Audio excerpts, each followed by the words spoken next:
Hey everyone! Today we're diving into the fascinating world of the female reproductive system. Hold on to your hats because this is where the magic of life really begins. First up, let's talk about the ovaries. These are two small glands on either side of the uterus.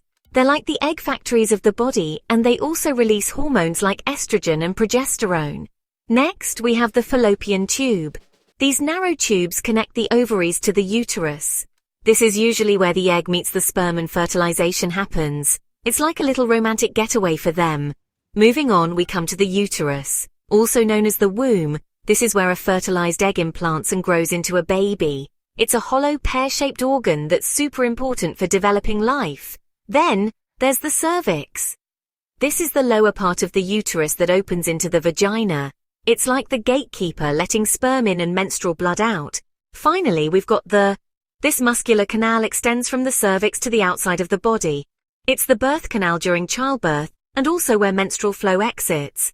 Now let's talk about the menstrual cycle, which is a monthly process preparing the body for potential pregnancy. It has 4 stages. First, the menstruation.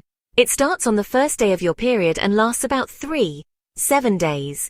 During this time, the lining of the uterus is shed because no pregnancy occurred. Next, the follicular phase. This phase overlaps with the menstrual phase and continues until ovulation.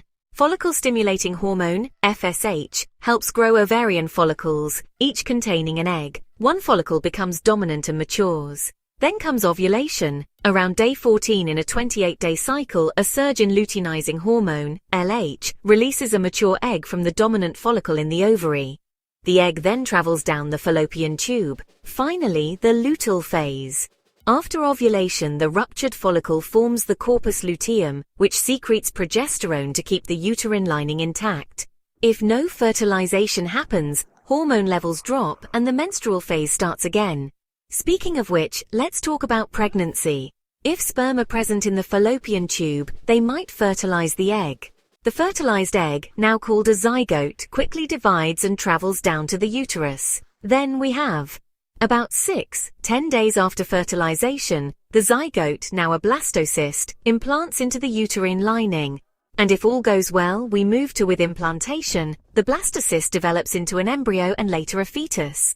The placenta forms to provide nutrients and oxygen. After around 9 months, labor begins, the cervix dilates, and the baby is born. So there you have it. A quick tour of the female reproductive system and the incredible journey from ovulation to birth.